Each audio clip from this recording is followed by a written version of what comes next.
Okay, today's video, we're gonna be looking at Omote Gyaku. Why don't one of you just grab the lapel grab, and then we'll do the kind of a classic Omote Gyaku, any variation that you want.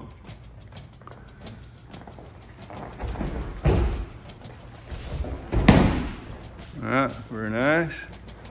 And Scott, you wanna show us a variation as well?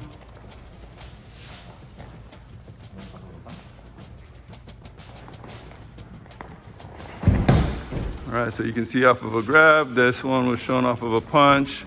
So what we're gonna do next is we're gonna learn how to take this down to the ground and apply it from a lying down or a ground position.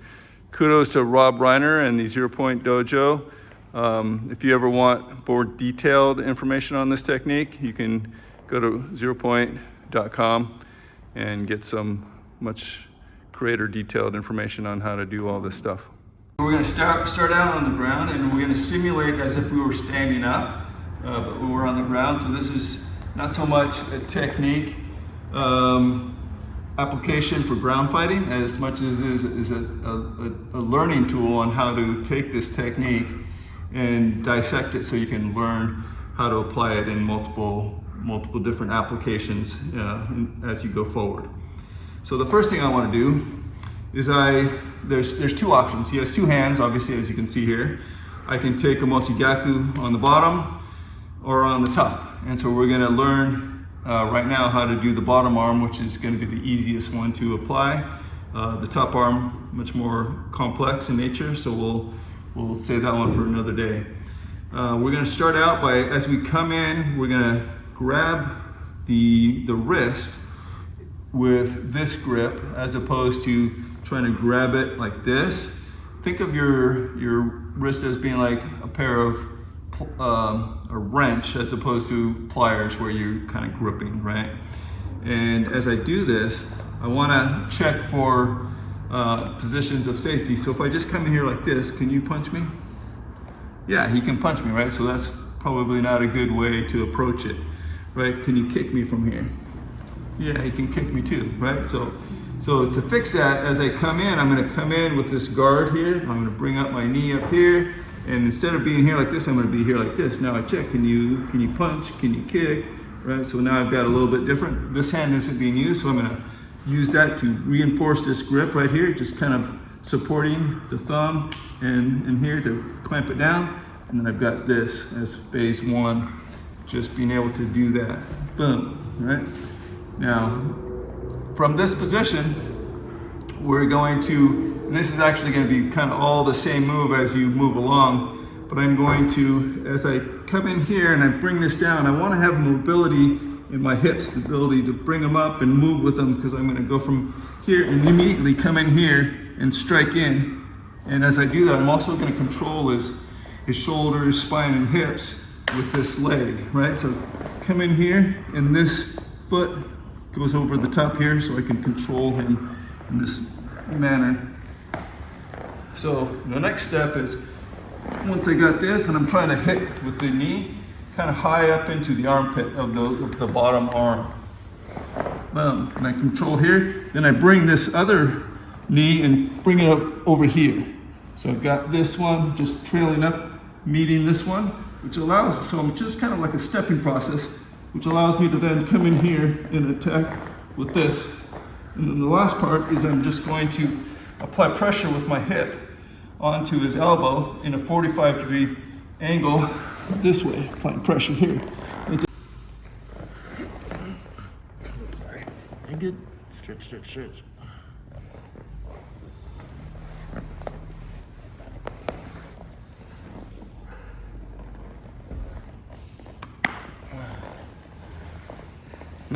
Nice. Scott, why don't you try it on Matt?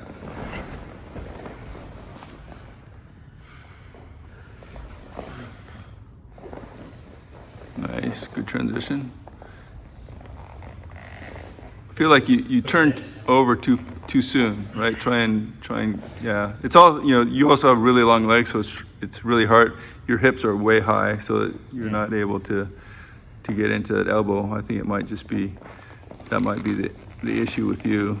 All right, so here is an example of when we couldn't get it to work, and we've worked through some of those pain points to kind of get it figured out. So talk through kind of what made you be able to kind of figure this out. Well, my first issue is that when I had this extended, my hips were up here.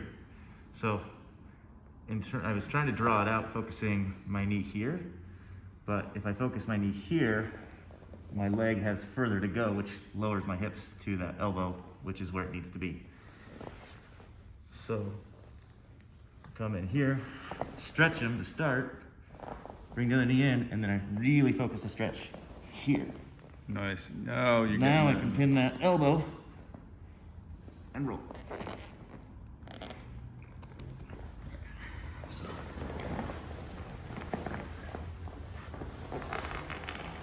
Oh yeah, There it is. There it is. So what was the difference? It was when he got over. This Instead of way. this way, it starts this way. Also, I was slightly bent here. On the last one, I actually got you straight. Was able to pin that. Right, so that's why it's important to get them drawn out and stretched out in the beginning when you get in, when you get those knees in there to draw them out, stretch them out. That's what I did wrong. So we're gonna grab here, cover here, at the same time, extending here, coming up here, extending this, taking this wrist and really trying to take it north as I take my hips and press them down. Now we're going to take it to sitting. So from ground, we go to sitting, and we're going to use this as an example here in a second. Be in this posture to begin with. And we're going to both start in that same kind of position. So in this case, in the same example, I'll be using this arm because we'll assume that this is where, you know, the ground is. So I'm going to do the same thing as I did before. I'm going to come in here, covering this with this. But before I do that, I'm going to take them down. So we need to talk about what angle to take them down with, right? Because if I come in here and I go straight back, he's just going to come on top of me and pummel me, right? If I go straight this way, I'll fall to the side and he'll just pummel me there too, right? So we've got to go along a very specific line, what we call the Shiodori lines. And if we're standing, Matt and I, like just like this, the Shiodori lines are going to be from this hip to this hip, and this hip to this hip. However, when we're sitting, that changes a little bit because his knees become part of his base. Does that make sense? So, Matt, based on that, where do you think this Shiodori line would be? Well, if his knees have become a part of the base, I think it's going to be knee to knee then. Right, and so that's one idea, right? But it's incorrect. Okay. What do you think it is?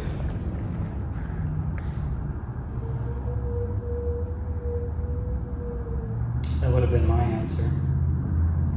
What about the cameraman? Any thoughts? Well, that would have been my answer. So I'm going to say hip to hip again, but that doesn't sound right. This is not right because this is part of his base. So here's the answer, right? When I pull him forward, if I pull him forward, his base is here. If I pull him back, his base is at his hip line, right? So because I'm going to be going back, it's going to be at my hip, but because he's coming forward, it's going to be at his knees. So this is the line, and in this case, since I'm taking this arm, it's going to be here to here. This is the line. Because this is my front base. Yeah, this is his front base. And since I'm falling back, it's going to be over here. He's coming forward, so it's going to be at his knees. Right, so we're taking both of those and kind of making a mix of it. So this is that line that I want to take. So if you imagine that line, and I put a parallel line over there, it should be roughly over here. So we'll use that as an example of where we're working with. So as I come in over here, I want to take, first I take them down, and then I take them along this line. And then as I do that, this immediately comes in here, and then I apply it this way.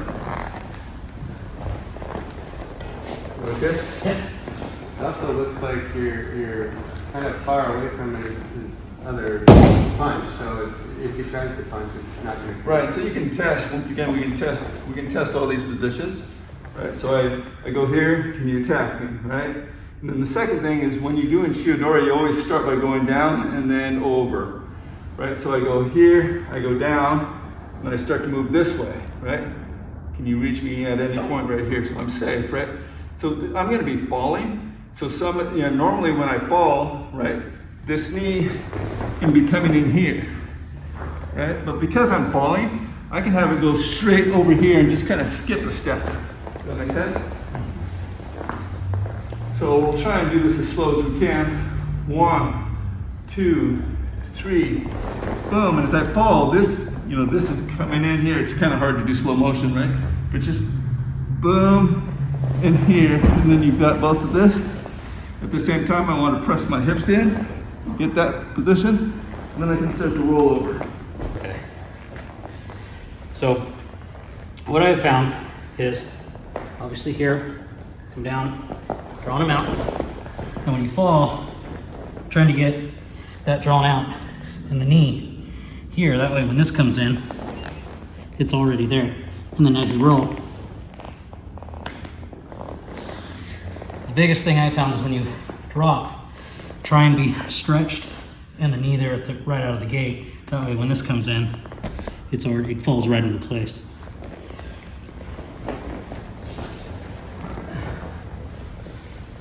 Nice. Matt, you want to try it? Sure.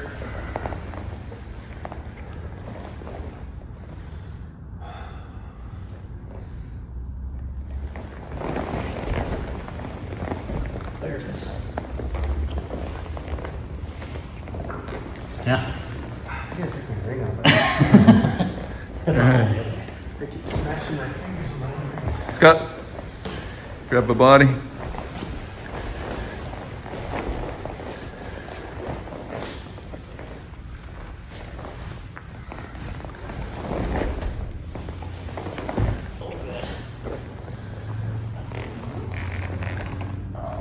One more.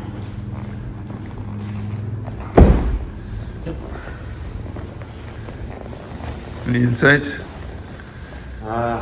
Just that extension and fall into place versus lay down and try to adjust. I mean, obviously that takes a lot of time to figure that out, but just falling into the right spot versus trying to find it is important.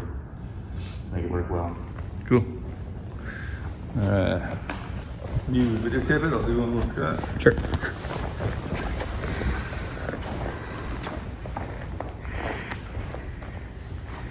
Alright, so same thing from here. Once again, we've got this Shiodori line from here to here. So I'm following kind of along this line here. So you can just kind of visualize down and pulling out this way. And then boom, coming in immediately with both of these and pulling up more as you start to twist. Yeah, as long as you do this and you extend that out this way, then you can get it to work. Because in moving in this direction, it takes it off of my throat, right? So I like that. So from here, I'm immediately just going over here. Then I take this hip and oh, sorry about that. There's a good attack there. I could get that in there too, potentially. But we're just focusing right now on the Omote Gyaku, right? So yeah, maybe if you want to throw that in, that's cool. But what I'm trying to do is I'm trying to get this extended out and this hip over here. So I got to block that hip out, and then I can take them down this way. All right, one last time, keep it measured. Oh, hey, what do you want? What's your wallet? Okay, so I'm going to go nice and slow here just for sake of demonstration. Take it out here. I extend him out this way as I take my hip out the opposite direction, creating this extension in this arm this way, right? And so I've got to, in order for this to work, I've got to prevent that from coming forward. So it's just a matter of that, right? Just using the hand just so you can see the effect. Because the Omote Gyaku, really, the position for Omote Gyaku is taking the shoulder out this way and hips in this way. This is what is the indicator of Omote Gyaku, right? So notice that I use my arms to take this, and I'm using my hips over here to block his hips. Well, that creates the Omote Gyaku.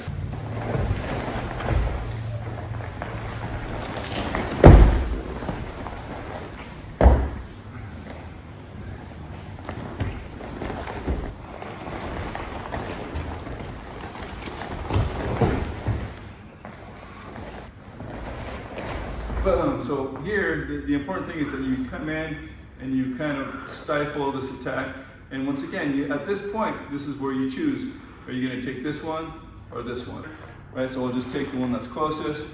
And instead of thinking about just using this, I have this added leverage. So if I use this, it makes it so much easier to use that weapon because it extends, right? It's just like when we were doing on the floor, how important it was to pull them out, to extend them out. I can use that to my advantage by doing it that way. So I'll try and do the other arm this time. Maybe get a different attacker. Coming over here, and we're going to do this arm. So from this one, I can just take it this way, grabbing this way, coming in this way. Even that's the easiest one to do because it's kind of like on the floor, right? That bottom one is always going to be the easier one.